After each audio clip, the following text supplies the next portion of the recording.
네, 오늘 시장 금요일장은 그래도 전강 후약까지는 아니고요. 어느 정도 상승 탄력을 유지하고 있는 상황입니다. 정말 갖가지 재료들을 다 반영해주고 있는 시장 속에서 어떤 것이 또 중심이 될지 오늘의 주제 확인해 보겠습니다. 주식심화론 오늘 주제 경제 경착륙 외교 견제 중국의 현재는 용인대학교의 박승찬 교수님 모셨습니다. 어서 오십시오. 반갑습니다. 안녕하세요. 네. 한미 정상회담이 끝나면서 사실 뭐 한번 축제 분위기가 좀 있었던 것 같아요.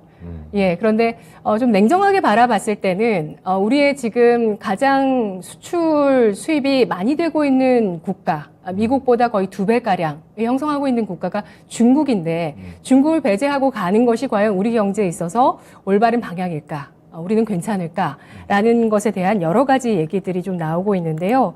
뭐 신냉전 시대잖아요. 네, 예, 미중 갈등 계속되고 있습니다. 미국 주도의 IPEF 출범. 여기에 중국은 빠져 있습니다. 핵심 산업의 공급망에서 중국을 완전히 좀 배제하겠다는 미국의 의도가 들어있다고 하는데 이 내용에 대해서 어떻게 판단해야 될까요? 일단은 이게 중국을 딱 지정을 하지 않았지만 저는 이제 어떤 표현을 쓰냐면 투명 모자가 쓰여져 있죠.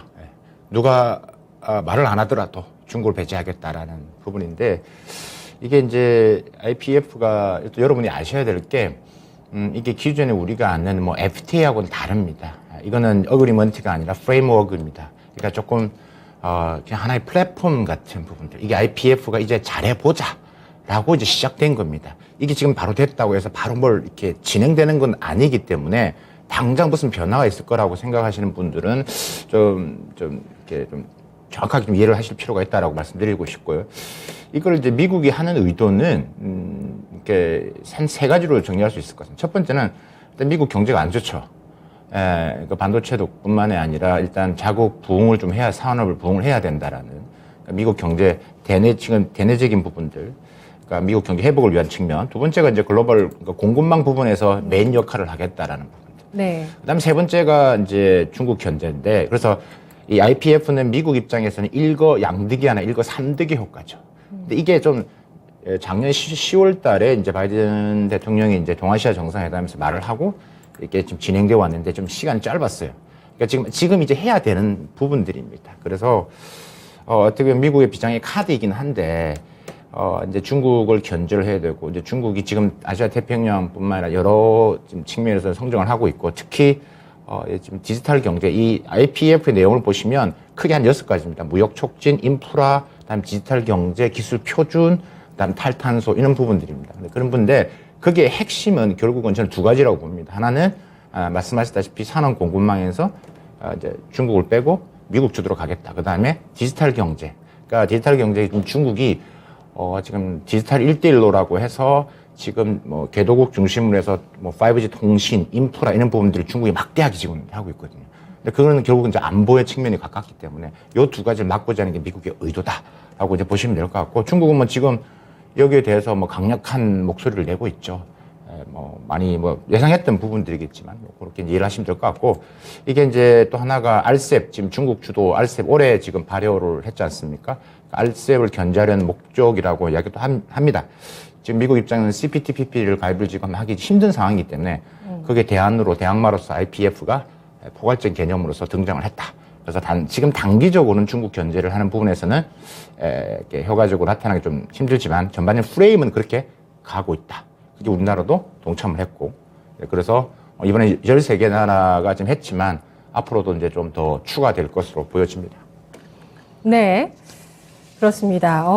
이 그 IPEF 인도 태평양 경제 프레임워크라는 것에 중국은 빠져 있고요. 중국을 배제하기 위한 어떤 노골적으로 그에 대해서 미국 측에서 밝힌 건 아닙니다만 중국을 배제하기 위한 어떤 그런 프레임워크가 지금 형성이 되어 있다는 점에 대해서 주목을 해 주셨고요. 이것이 과연 어떤 중국의 반응으로 앞으로 또 이어질 것이고 여기에서 힘의 질서가 또 어떻게 형성이 될 것인가 이게 상당히 중요해질 수밖에 없는 그런 상황이 아닐까라는 생각이 듭니다. 조금 전에 잠깐 말씀해 주셨던 RCEP 이런 또 여러 가지 협의체를 통해서 중국 쪽에서는 또 경제 영향력을 확대하기 위한 그런 또 협의체들을 계속해서 좀 만들어 나가고 있는데 중국은 어떤 견제를 하고 있다고 보십니까? 지금 이제 여러 많은 투자자분들, 기업분들이 지금 이 이슈를 많이 좀 관심 있게 보셔야 될 게 이게 파급 효과가 매우 클 겁니다. 지금 신냉전이 여러 가지 분야로 좀 흩어지고 있기 때문에 우리는 지금 경제적인 측면에서 말씀드리는데 지금 중국은 글로벌한 이 메가 협정들 FTA는 지금 다 지금 들어가겠다고 지금 하고 있는 거고 지금 미국은 그게 좀 부담스러운 상태입니다. 자, 그럼 중국이 어떠한 지금 하고 있느냐를 볼 때 지금 가장 최근의 이슈를 좀 두고 이야기를 말씀드려 보겠습니다. 바이든 대통령이 일본 방문하고 지금 돌아가자마자 중국의 그 왕이 외교부장이 어디로 날아가냐면 남태평양에 있는 이 섬나라로 갔죠. 지금 이제 어제 갔으니까 6월 4일까지 지금 이제 뭐 솔로몬 제도라든가 뭐 사모아, 피지, 통가, 바누아투 이런 데를 갔습니다.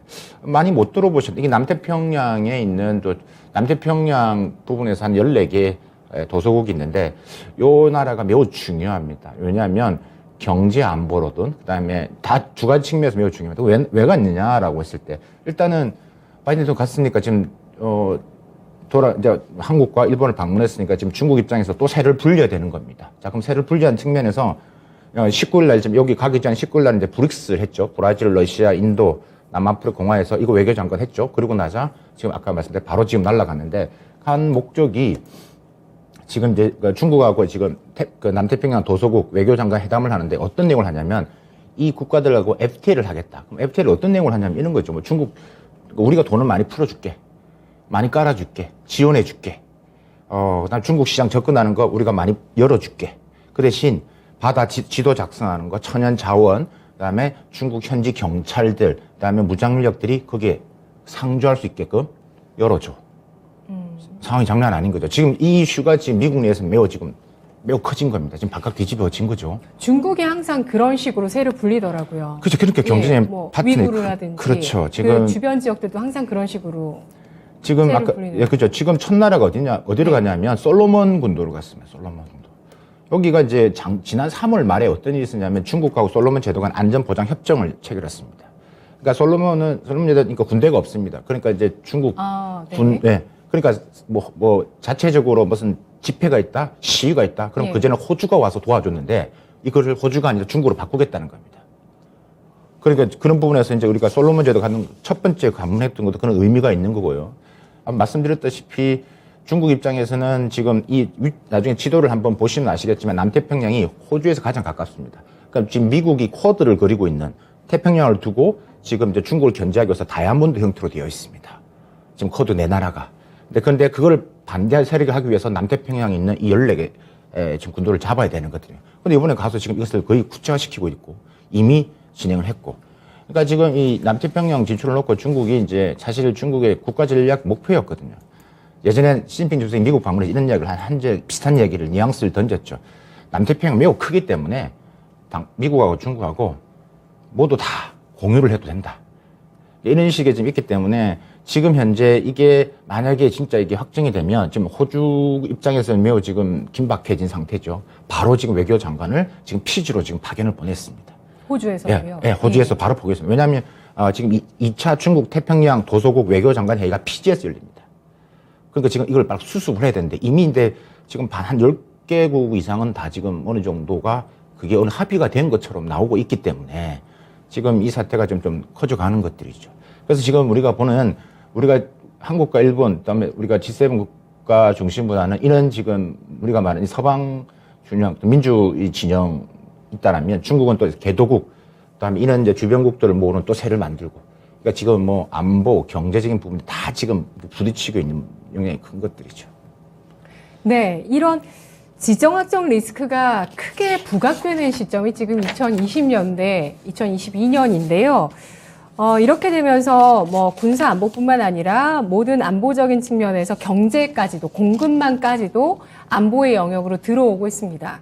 거기에 또 핵심이 또 반도체가 맞습니다. 있고요. 예, 지금 아까 솔로몬 제도 말씀해 주셨는데 그 중국과 솔로몬 제도 간의 안전보장 협정 체결이 3월 말에 있었다고요. 네. 예, 이걸 굉장히 지금 미국에서 그때 서방에서 난리가 났었죠. 이건 뭐지? 이렇게 된 거죠. 그리고 이번에 왕요 외교장 첫 번째 지금 한 8개국을 도는데 그 첫 번째 방문지를 솔로몬 제도로 간 거거든요. 예. 그거 보여주는 거죠. 바이든 대통령 한국, 일본 해서 막 지금 아까 말씀 표현을 쓴다면 잔치 같은 걸 했는데 선물 보따리를 지금 들고 왔잖아요. 바이든 대통령 여러분 생각해 보시면 결국 정치인입니다. 이번에 많은 선물을 가지고 왔습니다. 네. 그러니까 지금 그죠? 예, 조지아 공장도 너무나 중요한 그 내용이었다고 하더라고요. 그러니까 지금 이제 예. 지금 중간 선거를 위해서 지금 해야 되기 때문에 그 가자마자 이런 일이 터지니까 또 지금 상황이 좀 긴박하게 돌아가는 입장이죠. 조지아는 그 바이든 대통령이 지난 대선에서 가장 많은 표를 받았던 지역이기도 합니다. 그래서 현대차가 조지아 공장에 일자리를 주고 투자를 하는 게 굉장히 정치적으로 바이든이 좀 얻어가는 그런 보따리였다고 맞습니다. 하더라고요. 예, 지금 남태평양의 지정학적 중요도가 굉장히 높아지고 있는 상황인 거고요. 우리 입장에서는 또 우리의 경제 안보를 또 다시 생각해 볼 수밖에 없습니다. 이렇게 IPEF 참여 그리고 미국 쪽과 적극적으로 공급망을 함께 하겠다 이런 의지를 보여주면서 혹시 이 또 중국 같은 경우는 우리의 최대 수출국인데 중국에서 사드 사태 이후에 또 다른 보복이 나오지 않겠냐 이런 시각도 있거든요. 어떻게 보실까요? 질문 그런 질문 많이 받았습니다. 지금 뭐 다른 여러 뭐 부분에서 저한테 그런 질문 사드 사태 또 나는 거 아닙니까? 지금 중국 이렇게 지금 불편한 심기를 드러내는데 결론적으로 말씀드리면 그렇게 지금 컴플레인을 하고 나오는 것은 예상했던 거다. 근데 제가 생각했던 만큼의 그렇게 강도는 세지가 않다. 그 말의 의미는 무슨 말이냐면 중국은 크게 세 가지 이익을 이야기합니다. 그러니까 핵심 이익, 중요 이익, 일반 이익을 이야기합니다. 그러니까 핵심 이익이라는 게 우리가 대만 문제, 신강 위구르, 티벳, 그다음에 영토 문제 이런 부분들이죠. 핵심 이익은 절대 양보를 하지 않죠. 한 6가지 정도가 되는데요. 네. 이번에 IPEF 가입하는 것은 중요 이익에 해당됩니다. 네. 낮은 거죠. 예. 그러니까 이게 또 양자의 개념이니까 다자고 우리도 국익을 위해서 들어간 거기 때문에 중국 입장에서는 컴플레인을 하는 입장에서 명분이 그렇게 없다라고 판단이 되시고 앞에서 말씀드린 이건 협정이 아니라고 말씀드렸습니다. 플랫폼입니다. 그러니까 중국 속내는 이런 것 같습니다. 중국 속내는 이게 나중에 없어질 수도 있다. 그러니까 예를 들면 여러분 트럼프 대통령이 있을 때 미국판 1대1로라는 게 있었습니다. 그게 푸른 점 네트워크라는 게 있었습니다. 그러니까 중국 1대1로 대응해서 만든 건데, 근데 이게 바뀌고 나서 또 흐지부지 된 겁니다. 만약 2024년도에 만약 공화당 대통령이 또 됐다. 그러면 지금의 IPEF도 흐지부지 될 가능성이 있다라고 판단을 하는 것이죠. 근데 또 시그널은 보내야 되죠. 우린 반대한다. 근데 이게 지금 아까 혼자 중국 한국만이니까 여러 다자 채널이기 때문에 중국 입장에서는 어쨌든 시그널은 보내는데 명분이 떨어진다라고 생각을 하고요. 지금 이것보다 더 중요한 게 우리 IPEF보다 더 여러분 관심을 가져야 될 게 치포 동맹이라고 있습니다. 반도체 동맹이죠. 그래서 일본, 한국, 미국, 그다음 대만이 4개 국가가 글로벌 반도체 시장에서 한 80%를 차지합니다. 지금 미국이 이게 지금 3월부터 계속 개별 국가들한테 치포 동맹 하자라고 이야기를 하는데 사실 이건 매우 부담스러운 겁니다. 이렇게 찍어서 들어오는 것은 영향이 큽니다. 그래서 그런 부분에서는 사실 우리 기업 입장에서는 중국 시장이라는 게 매우 크기 때문에 우리 수익 아까 수출 말씀하셨으면 조금 더 구체적인 데이터를 말씀드리면요. 네. 우리의 대중국 수출이 우리 전체 홍콩 포함하면 한 30% 됩니다. 근데 그 중에서 반도체가 차지하는 게 거의 홍콩 포함하면 40% 가까이 갑니다. 그러니까 반도체를 빼면 우리의 대중국 수출이 거의 어떻게 좀 훅 떨어질 수밖에 없다는 겁니다. 그래서 그걸 좀 예를 하시면 될 것 같고, 그래서 예. 이 치포 동맹이 이번에도 나올까 했는데 이번엔 좀 수면 위로는 떠오르진 않았는데 이게 앞으로 변수가 됩니다. 중국은 여기에 아마 더 많은 관심을 가지고 있을 것 같습니다. 그러니까 여기 있는 부분에 따라서 아까 말씀하셨다시피 지금 우리 기업들 지금 뭐 뷰티라든가 여러 게임업 기업들 이런 거 이제 노심초사한다라고 하는데 이게 이제 어떤 상황에 따라 좀 달라질 수 있다라는 변수 좀 말씀드리고 싶습니다. 네, 치포 동맹에 대해서는 바이든의 의지가 확실히 있고 이걸 추진하고 싶은 마음은 확고한데 간절할 겁니다. 간절하고요. 근데 우리나라 같은 경우는 좀 아직은 껄끄러운 문제다라고 대만도 마찬가지. 선을 걷고 있고요. 대만도 선을 걷고 있는 상황이고요. 왜냐하면 중국 시장이 크니까 매출이. 예. 그러니까 중국이 앞으로 만약에 지금 현재까지는 사실 보복할 만한 사안은 우리 핵심 이익을 침해하는 그런 사안은 없다라고 중국 쪽에서는 판단하고 있다는 말씀이신데요. 네. 만일에 이런 좀 중국의 심기를 건드리는 그런 행보가 우리 쪽에서 좀 나오게 됐을 때는 중국 쪽에서 보복할 수 있는 게 반도체 쪽이 될까요? 지금 최근에 오더컷 이슈가 좀 나오고 있어요. 중국 쪽에서 오더컷을 했다라는 게 아직은 좀 루머라고는 하긴 하는데. 아직까지인데. 예. 그러니까 지금 일단은 이번에 우리 지금 새로운 정부에서 그걸 지금까지는 잘 지키고 있는데 예를 들면 바이든 대통령이 일본에 가서는 이제 대만 이슈를 거집어냈습니다. 그러니까 이제 문제가 커진 거죠. 네. 그러니까 지금 한국에서는 그러니까 바이든 대통령이 발언을 예상 밖의 강한 발언을 했죠. 하더라고요. 예, 참전하겠다. 그쵸. 그러니까 예. 그런 말이 만약에 한국에서 했었으면 예. 그러면 이제 상황은 완전히 바뀌는 겁니다. 우리 장도 좀 빠졌을 수도 있겠어요. 빠지는 정도가 아니라 지금 예. 매우 심각한 여러 가지의 스토리가 나올 수가 있습니다. 그러니까 네네. 그걸 알고 있기 때문에 그러니까 바이든 대통령의 행보를 딱 보시면 아시겠지만 한국에서는 반도체, 일본은 그러니까 미일 동맹이 가장 크기 때문에 오키나와 있는 부분도 있기 때문에 안보적인 측면 확실히 이게 결이 완전히 다르다라는 것을 우리가 느낄 수 있습니다. 근데 그런 부분에서 만약에 접근 방법에서 우리가 그 선을 잘 그러니까 넘어가는 경우에는 문제가 생긴다. 왜 아까 말씀드릴 때 핵심 이익은 공산당 입장에서는 절대 양보할 수 없는 그게 명분이고 14국을 이끌어간 하나의 리더십의 중심에 있기 때문에 그런 이제 그래도 경우는 무조건 커진다. 근데 그렇게 되지 않을 거라고 저는 이제 보고 지금 이제 올해가 또 역으로 말하면 그걸 또 잘 활용할 필요가 있다. 지금 중국 입장에서는 한국 매우 중요합니다. 반도체 있지 않습니까? 지금 반도체에서 지금 중국이 반도체가 지금 양팔이 다 잘려나온 상태에서는 한국밖에 볼 데가 없습니다. 한국을 잘 관리해. 이번에 새로운 대통령 올 때 부주석이 직접 왔지 않습니까? 그러니까 그런 이 지렛대를 잘 하는 게 매우 중요하다. 올해가 한중수의 30주년입니다. 지금 게임 업계 우리가 지금 이야기하는 부분들 유통하는 부분에 있어서의 이런 여러 라이센스들 이런 부분들을 강력히 요구할 건 지금 해야 될 시기로 보고요. 이거를 계기로 만들어야 되죠. 한중 FTA 후속 협상, 서비스 투자 협정도 지금 계속 진척이 안 되고 있거든요. 그러니까 이런 부분에서 적극적인 반응해야지만 우리 기업들한테 훨씬 더 기회장이 온다라고 판단이 되어지고요. 섣불리 지금 아까 말씀하실 때 이런 여러 가지의 제재의 가능성은 중국이 좁혀온다? 그럼 중국이 더 손실이 덜 큽니다. 득보단 실이 많은 게 클 겁니다. 그렇게 중국이 어리석을까? 저는 이제 그런 생각이 듭니다. 우리 기업들은 미국과 중국 사이에서 줄타기를 잘한다면 얻어낼 측면도 좀 많다고 판단하시는 거예요? 지금이 가장 좋은 기회 같습니다, 저는. 예. 지금은 우리가 자꾸 이렇게 보복 이런 식의 접근을 하는데, 그러니까 지금은 우리가 갖고 있는 이 자산이 매우 많기 때문에 지금 현재는 아까 말한 반도체는 게 매우 크고, 그러니까 지금 미국도 지금 한국이 필요한 거고요. 중국도 한국이 네. 필요한 거예요. 그러니까 미국이나 중국이나 필요할 땐 다 노를 해야 됩니다. 그래야지만 양쪽에서 다 예. 얻을 수가 있습니다. 뭘 위해서요? 우리 국익을 위해서, 우리 기업들을 위해서 해야 됩니다. 네, 정말 바이든 대통령이 이 대만의 군사 개입 발언을 우리나라에서 안 해줘서 고맙고, 사실 바이든 대통령도 많이 우리나라 눈치도 보고 좀 배려도 했던 것이 아닌가라는 생각도 한편으로는 또 들 정도입니다. 중국 주식시장 움직임을 좀 살펴보도록 하죠. 최근에 중국 상해 종합지수가 3,000선을 좀 위협하기도 했었지만 이 선을 좀 잘 지지하고 있고, 홍콩 같은 경우도 그동안 많이 빠졌던 만큼 이제는 좀 어느 정도 바닥을 좀 잡아 나가지 않겠냐. 글로벌 자금이 이제 홍콩과 중국에 대해서 좀 바닥을 인식하지 않을까. 그동안은 자금이 좀 많이 빠졌었거든요. 네. 엑소더스라고 할 정도로 많이 빠진 상황이었는데, 이런 생각을 좀 할 수 있는 건 그래도 4월 중국 지표 안 좋았거든요. 산업 생산, 소매 판매 다 좋지 않았고, 오늘 나온 또 중국의 공업이익도 4월 지표가 2년 만에 대폭 감소로 나와서 또 부진한 악화된 지표가 나왔는데요. 그런 만큼 중국 쪽에서 좀 보완 정책에 그친다고는 하지만 그래도 경기 부양책에 대해서 또 발언들이 계속 나오고 있고, 또 도시 봉쇄도 완화해가는 기조를 보여주고 있는데요. 중국의 이 글로벌 자금 동향은 앞으로 어떻게 예상하실까요? 일단은 중국 주식 지금 3,000m 깨졌다가 다시 3,100 지금 회복 올라가고 있는데요.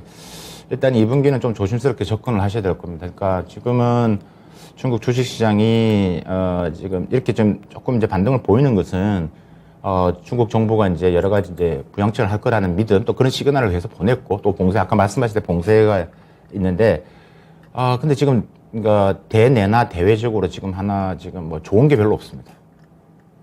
그렇기 때문에 지금 위안화도 지금 이제 그런 측면에서 지금 이제 환율 문제도 좀 문제가 되는 부분들이고요. 또 지금 부동산 규제라든가 여러 가지 이슈가 있는데, 일단은 지금 봉쇄 완화라고 하는데 아직까지도 지금 상하이 같은 경우는 이제 부분 봉쇄인데, 아니, 제가 아시는 기업분이나 이런 부분 같은 경우는 아직 거의 60일째 지금 아직까지 격리하고 있습니다.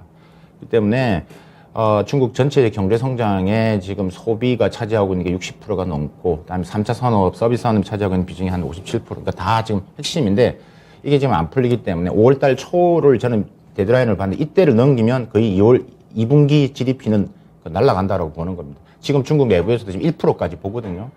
예. 1%. 그럼 이제 이건 고스란히 반영이 될 거고, 만약에 지금 5월 했던 게 이제 6월까지 가면 2분기는 이제 힘든 상황이 갈 수밖에 없다라고 이제 판단이 되어지고, 불확실성이 가장 지금 심한 상태에서 지금 외국 자본들이 지금 빠져나가는 게 지금 더 심해지고 있고, 여러 기관들 보면 작년에 지금 중국 투자 자본시장 유출되는 게 규모가 한 1290억 달러 되는데 올해는 한 3천억 달러 이상으로 좀 급증할 것으로 보고 있습니다, 지금.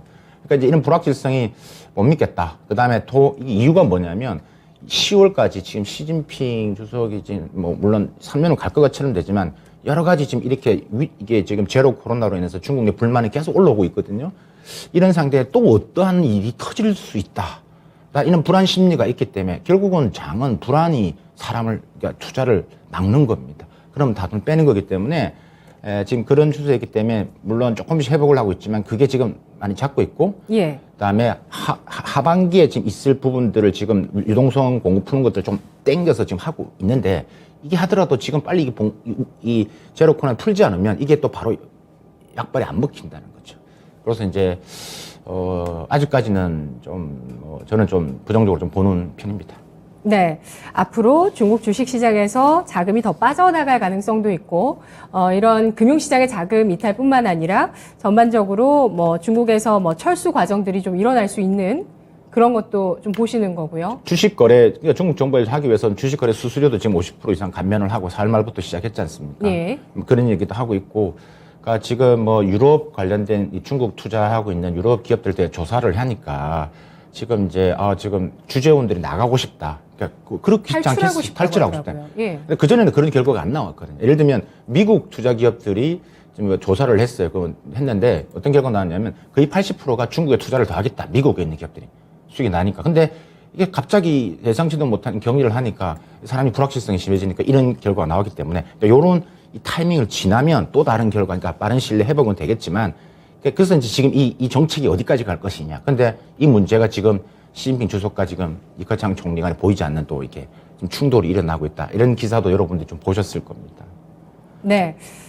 제로 코로나 정책을 고수했을 때 이 경제와 또 자금, 중국 쪽으로 향하는 자금, 빠지는 자금에 미치는 영향이 굉장히 크다. 따라서 제로 코로나 정책이 언제 해제가 될지를 주목하지만 그 전까지는 좀 부정적으로 보겠다. 네네. 제로 코로나도 완전히 예. 바뀌지는 않겠지만 지금 부분적으로 이미 지금 이제 지난 25일이죠. 리커창 총리가 이미 이제 한 몇천 명, 그러니까 지방 정부랑 국영 기업들 대표들 불러서 화상회를 했어요.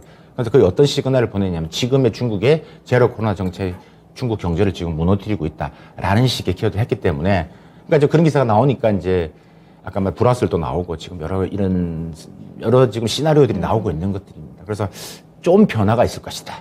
그래서 우리가 지금 완전히 과거했던 거 딱 닫아버리고 안 된다는 걸 이제 느꼈고, 그게 내부적으로 일어나고 있기 때문에 네. 똑같지는 않지만 변화된 봉쇄가 좀 이루어지지 않을까라는 겁니다. 네, 다만 이런 또 쌓여가는 불만들이 과연 또 어떤 식으로 중국 내부에 표출이 될지는 또 계속 지켜봐야 된다는 입장이신데요. 중국 경제를 향한 외부 압력도 사실 극심합니다. 미국 쪽에서 금리를 가파르게 올리면 위안화가 뭐 약세를 보일 수밖에 없는 상황일 거고요. 맞습니다. 예, 여기에 또 미국 쪽에서 일단 지금 분위기만 보여주고 있지만 사실 종착 어떤 지점은 미국과 유럽 쪽에서 친환경을 명분으로 해서 글로벌 공급망에서 중국을 좀 배제시키는 방향으로 가지 않겠냐, 이런 시각들도 나오고 있는 상황이거든요. 중국 경제 리스크가 계속 커질까요? 그럴 수밖에 없을 것 같습니다. 올해는 그러니까 일단 우리가 이제 하나 상수로 모셔야 됩니다. 미중 간에 있는 식냉전 계속됩니다. 이게 그 이유는 뭐 제가 그 전 방송에 말씀을 드렸나 모르겠지만 매우 다양하게 펼쳐져 있는 거기 때문에 이걸 하나 상수로 보시고 계속 여러분들이 관심을 가지고 안테나를 두시고 저희 방송 계속 보시고, 그렇죠? 계속 팔로우업을 해주셔야 될 것 같고요. 지금 일단은 기본적으로 일단 이런 봉쇄 문제 담았겠다. 이 부동산 규제, 대출 문제, 이거로 인해서 위기도산 부분도 다시 등장할 가능성, 전력난 이슈 계속 있고요. 그래서 일단은 지금 상하이를 빨리 풀어서 지금 이제 PMI라든지 뭐 이런 것을 올려야 될 것 같고, 또 물론 이제 소비자 물가 지수도 마찬가지입니다. 이런 부분이 있기 때문에 이건 또 중국 내내뿐만 아니라 지금 우크라이나 사태도 같이 맞물려 있기 때문에 그래서 지금 중국 내에서 여러 가지 제가 중국의 애널들하고 소통도 많이 하거든요. 그러니까 뭐 제가 흔히를 물었죠. 요즘 어떤 섹터에 관심을 가지면 되겠느냐. 그러니까 중국 애널은 딱 두 가지를 이야기하더라고요. 결국은 이제 에너지 섹터와 결국은 이제 우리가 말하는 이제 식량 안보니까 농업. 그러니까 이쪽 부분을 지금은 일단 중심으로 보고 나머지는 지금 자기도 좀 확신을 못 하겠다. 그러니까 지금 10월 전까지는 불확실성이 너무 많다라는 것들이 그 중국 애널들도 이제 저랑 소통할 때 얘기를 하는 거라는 이야기죠. 그러니까 이런 관점에서 보시고 산재에 있는 중국 경제의 리스크적인 부분들이 일단 2분기는 제가 소나기는 피해가야 된다라고 이제 말씀을 드렸고, 네. 여기 되면 이제 3분기 넘어가면 이제 거의 10월 당대하고 가까워지기 때문에 윤곽이 이제 나오기 시작할 겁니다. 예. 10월. 네, 10월 당대에, 그러니까 3분기 들어가면 이제 10월 당대에 대한 지금의 조금 아까 말씀드린 여러 가지 지금 이제 내부 정쟁이 지금 뭐 제가 뭐 하는 말씀 못 드리지만 정쟁이 일어나고 있거든요, 지금. 그러니까 지금 우리가 3년이 확정이 된 것이 있지만 뭐 이번 제로 코로나로 인해서 중국 내부의 반발 뭐 이런 것들이 생겨나고 이제 불화설 이런 것들이 자꾸 지금 여러분들 외신 보도를 들어서 아시겠지만 그게 근거 없이 나오는 건 아니거든요. 나름의 스토리는 있기 때문에 그러니까 그게 3분기를 가면 제로 코로나가 어느 정도 변형이 되고 2분기는 좀 완전히 이제 한 1%, 2, 3% 지금 한 뭐 1%까지 보지만 이제 뭐 그까지는 안 될 수 있지만 3분기에서 어느 정도 들어가면 그게 윤곽이 나오기 때문에 그 전까지는 투자라든지 이런 부분에서는 여러분들 이제 뭐 제가 소나기는 피해가라고 이 부분에서는 좀 조심스러운 게 좋겠다라는 말씀을 드리고 있고요. 지금 중국 경제의 전반적인 지금 지금 체질 자체는 대내외적으로 좀 정말 많이 힘든 상태입니다. 아까 말씀드렸지만 이 고용률은 중국 공산당이 반드시 지켜야 되는 거예요. 네. 공산당 리더십 제가 바로 밑으로 여러 번 말씀드렸지만 이게 지금 다 망가지고 있습니다. 네, 그렇습니다. 4월에 고용지표도 중국도에서 좋지가 않았었거든요. 네. 예, 4월 지표는 정말 다 좋지가 않았습니다. 그러면 마지막으로 중국의 어떤 큰 변화가 도래할까에 대한 이야기로 마무리를 지어보겠습니다. 10월 전까지는 좀 불확실성이 강하고 중국 내에서도 에너지와 또 식량 관련한 종목 말고는 다른 건 너무나 다 불확실하다 이렇게 판단할 정도라고 한다면 10월 당 대회가 가까워졌을 때 윤곽이 나온다고 하셨잖아요. 그 윤곽에 대해서 혹시 전망이 가능하실지, 중국의 어떤 큰 변화가 도래할지 어떻게 예상하실까요? 매우 조심스러운 이야기입니다. 그러니까 예. 지금은 제 개인적인 부분에 있어서는 그 이제 이미 3년임에 대해서는 사실 내부적으로 예전에 다 확정이 됐던 건데 네. 이 제로 코로나 정책으로 인해서 이제 변수가 생겨버렸기 때문에 저는 이제 좀 지금 자꾸 흔들리고 있지만 그 변하지는 않을 것이다. 그래서 지금 어쨌든 2분기를 빨리 이제 마무리를 지어야, 그러니까 제로 코로나를 마무리 지어야 되는 상태에 있다라는 거 말씀을 드리고 싶고요. 그래서 큰 변화라고 이제 본다라는 부분들에서는 저는 3분기를 높게 봅니다. 분명히 이제 우리가 우상향으로 갈 거로 좀 보고 중국 정부가 지금 아마 6월부터 본격적으로 이제 돈을 풀고 하반기에 잡혔던 이제 인프라, 특히 이게 신형 인프라라든지 신형 도시화 쪽으로 돈이 많이 풀리기 때문에 그게 이제 3분기에 올라갈 것으로 보여지고 그런 측면에서의 이제 더 경제 성장에서 이제 좀 될 것으로 보여진다. 근데 큰 물줄기 변화 부분에 있어서는 아무래도 내부 문제가 어떤 변수, 지금 예를 들면 약간 이런 설도 있죠. 지금 외신들이 인도 같은 외신에 이런 게 말을 하면 시진핑 주석이 지금 내동맥으로 인해서 네. 또 구태설 설도 있고 여러 가지 이런 이상설, 건강 이상설 이런 것들이 자꾸 나온다라는 것은 뭐가 좀 문제가 있다는 이야기들이 있을 수 있거든요. 물론 지금 썰입니다. 그렇기 때문에 지금 이제 리커창 총리가 지금 경제를 지금 끌고 리커창 총리의 모습이 지금 더 많이 보인다고 하는 거잖아요. 예. 그래서 지금 이게 변화가 되고 3분기 때가 이제 확실히 잡는다라고 판단이 된다라면 저는 아까 말씀드렸다시피 분명히 회복세로 갈 것이다. 근데 이 내부적인 이슈가 어디로 튈지는 그건 누구도 알 수는 없지만 저는 큰 문제 없이 제가 말씀드린 대로 있지만 잘 수습이 되고 3분기 때는 유상향으로 가는 방향으로 갈 것으로 개인적으로 보고 있습니다. 네. 지금 코로나 팬데믹 때보다 사실 위기감은 더 클 수 있습니다. 물가까지 올라서기 때문에 이런 것들이 정말 각국에 큰 부담이 되고 있고요. 환율과 연관해서 물가 부담은 사실 더 커질 수 있는 그런 좀 불확실성이 우리도 마찬가지도 사실 있는 상황입니다. 마지막 하나 말씀드린 중국 예. 경제가 우리가 중국 경제와 한국 경제 커플링되어 있고 환율도 마찬가지 많은 부분도 있기 때문에 우리가 예. 중국 경제를 지금 이야기하지만 결국 한국 경제를 같이 맞물려서 말씀드릴 수 있는 겁니다. 그래서 한국에 투자하시는 분도 마찬가지고 중국 경제를 그냥 다른 나라 이야기로 보진 않으시겠지만 뭐 다른 나라긴 한데 우리하고 막 밀접돼 있다라는 부분들. 그다음에 아까 어떻게 공급망, 우리 수출입과 연결되어 있기 때문에 제가 2분기는 그런 식으로 좀 냉정하게 보시는 게 좋을 것 같다 말씀드리겠습니다. 네, 거듭 2분기에 강한 소나기는 좀 피하는 것이 좋겠다는 의견을 주시네요. 그러면서 중국의 여러 가지 좀 지금 나오고 있는 설들이 사실 뭐 근거 없다고 볼 수만도 없기 때문에 정치권의 변화가 있을지 여부는 한번 10월 윤곽이 나올 때 확인해 보겠다라고 방점을 남겨주시면서 어쨌든 오늘 지금 이건 썰입니다. 하나의 썰, 이런 외신 보도니까. 예, 알겠습니다. 내용을 뭐 공산당 말고는 알 수 있을까요? 그러니까요. 예. 맞습니다. 지표들도 계속 한번 중국 쪽에 한번 지켜보도록 하겠습니다. 2분기는 굉장히 좀 악화된 움직임이 계속 나올 것 같고요. 그러면서 3분기에 이런 정치권의 그 시진핑 3연임 결정 여부부터 해서 인프라 투자의 본격화가 또 될 수 있을지 주목되고 있는 상황입니다. 오늘 분석 여기까지 들을게요. 고맙습니다. 감사합니다. 네, 오늘 중국에 대한 전망을 함께 해봤습니다. 박수찬 교수 용인대학교에서 모시고 이야기 나눠봤습니다. 지금까지 투자 판단에 도움드릴 수 있는 여러 내용들을 확인해봤고요. 다만 주가의 상승과 하락을 보장하지 않는다는 점을 유의하시면서 투자에 나가시면 좋겠습니다. 오늘 양대 지수 그래도 좀 양호하게 좀 어제보다는 흘러가고 있습니다. 다음 주는 또 어떤 장세가 펼쳐질까요? 지금까지 내용들 잘 바탕으로 해서 또 다음 주에 또 여러분과 이야기 나누겠습니다. 주식시마론 월요일에 뵐게요. 고맙습니다.